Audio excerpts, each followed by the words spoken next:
and gentlemen, welcome back to another very special, as always, episode of the HyperConscious podcast. We hope you enjoyed our latest episode when Alan and I were featured on what every man needs to know. Fire. Talk about vulnerability. It's important. You know, as men, very important.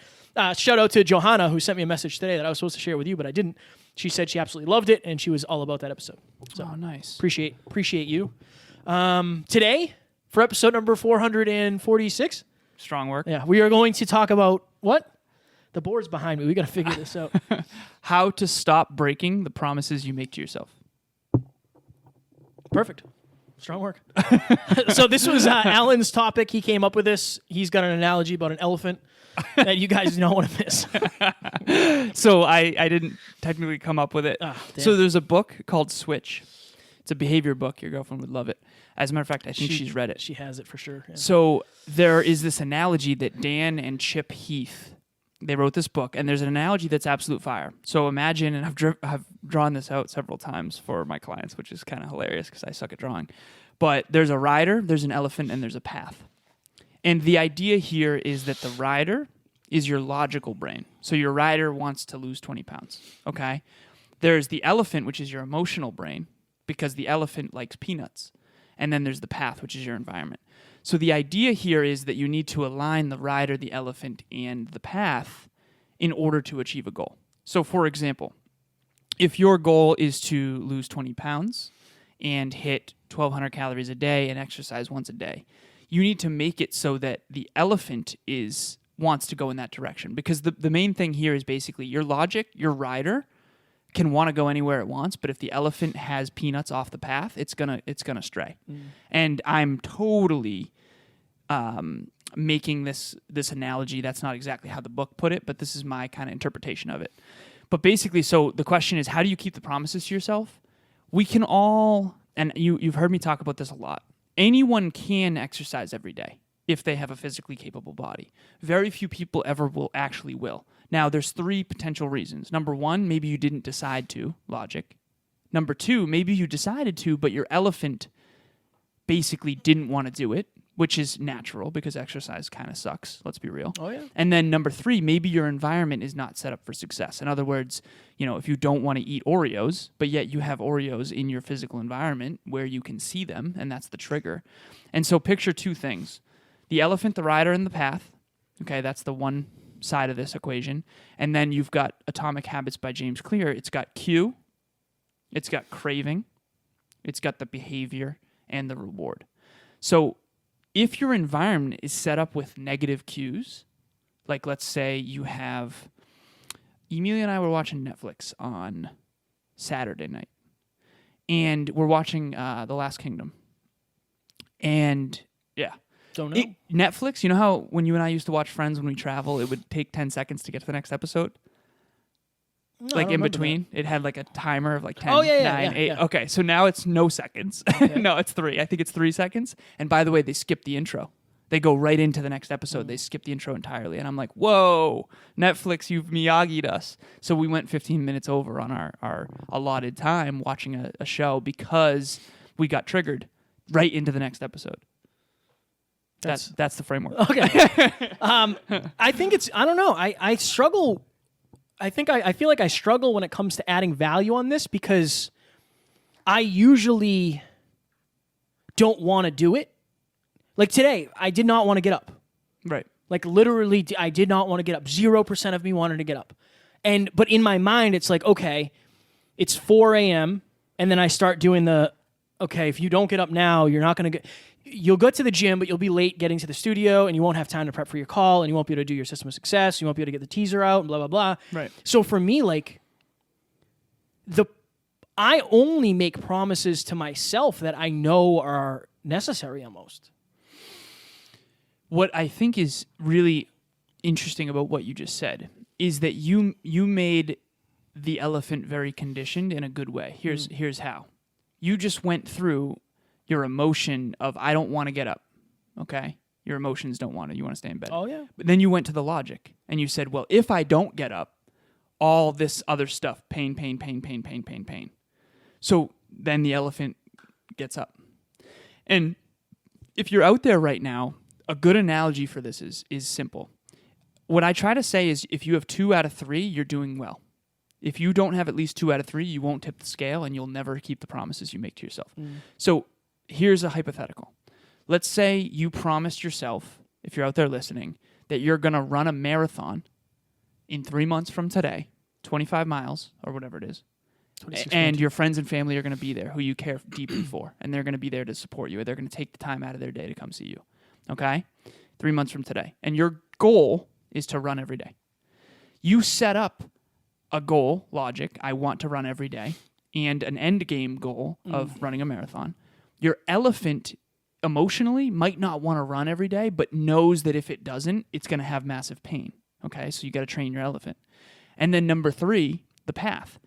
What if you put your shoes out, your running shoes, right next to your bed every morning, next to your alarm, next to your phone?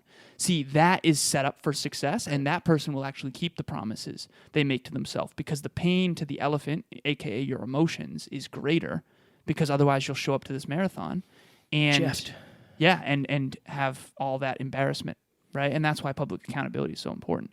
In the second scenario, there is no marathon. You're not going to have your friends and family. No one even knows about the goal. Okay? Maybe your shoes aren't by your alarm clock.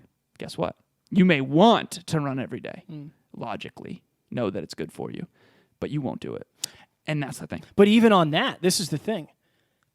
You are on a marathon, whether you know it or not. I had a call with a client about this. Like, it doesn't seem like it's do or die, but it is do or die every single day. Every day. My question to you is this, not you specifically, if you're watching or listening to this. Are you happy with the results? Are you happy with your current trajectory in terms of whatever it is that you're breaking promises on? If you're not, you will never get the results you want. You're not going to get the results you want with the same effort you're putting in. And you might not even if you do put in the effort. That's the downside. Like, isn't it crazy how But you're going to be 100% closer than if you didn't. Exactly. Yeah. I think that's the thing for me. And I don't know. I think I have this like disconnect a little bit of like, just do it anyway. Like, I know it sucks and I know you don't want to do it, but just do it anyway because that's one of the things that I pride myself Well, what's on one doing. thing that you want to do that you keep letting yourself down on? So for me, I'll give an example. So I want a foam roll every day. Genuinely want to do that. Logically, that's very important. I just pulled my groin again. I know you don't want to hear about it. It's not terrible. Here we go again. But it's something that keeps happening, and I know why. As soon as it happened, it's not as bad as last time, but as soon as it happened, I was like, I was trying to squat too heavy, and I'm not doing my mobility. It's my own poor choices, okay? I want to foam roll more. I did the team productivity report, and I'm 28% on foam rolling last week, okay? That's not... What was I? I intend... for foam rolling? Yeah. I don't remember, but I do know that you're low on meditation. 28% on meditation. Just so everyone knows, Kevin's been meditating 28% last week. Okay, which is 2 out of 7, I believe. I have my excuses. Just so you know. Yeah, exactly. Okay, so I want to do that logically. My elephant doesn't want to do it. So here's what I've tried to do to trick myself with my path.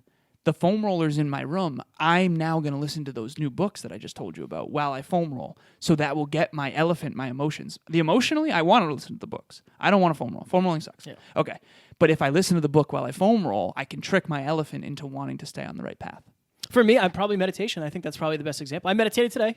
Oh, nice. Yeah, I meditated this morning. So We're also going to do some breath work before we record some episodes. So Yep. it's meditation / breath work now, one or the other. Nice. But I would say that's probably the one of the biggest things because I'm consistently doing most of the other stuff.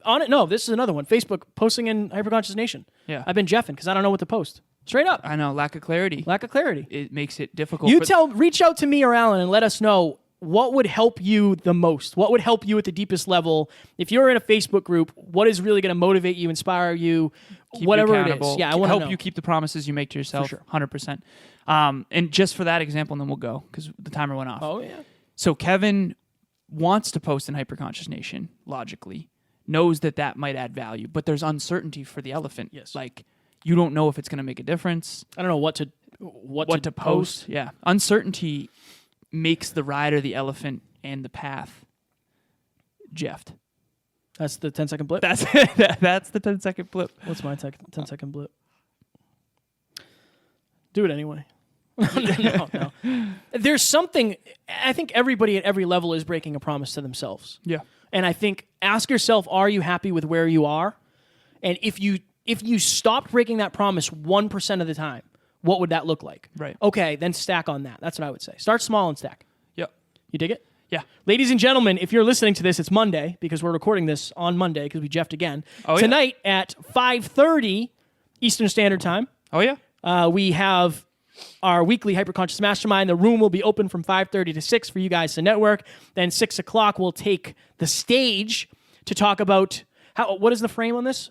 10 strengths and weaknesses and how they how they're interconnected. Yeah. But yeah. So that's gonna be tonight. Perfect. Tonight. Go ahead. So also, I just want to give a shout out to Johanna. I had a free call with her last week, and she was so kind about it. Got her thinking about her life in a very different way. Kevin and I are still doing those free calls. I know we're not going to do those that much longer potentially because our productivity is starting to suffer. But we do want to get to know you. We want to help you. Book those while they're there. Also, HyperConsciousNation.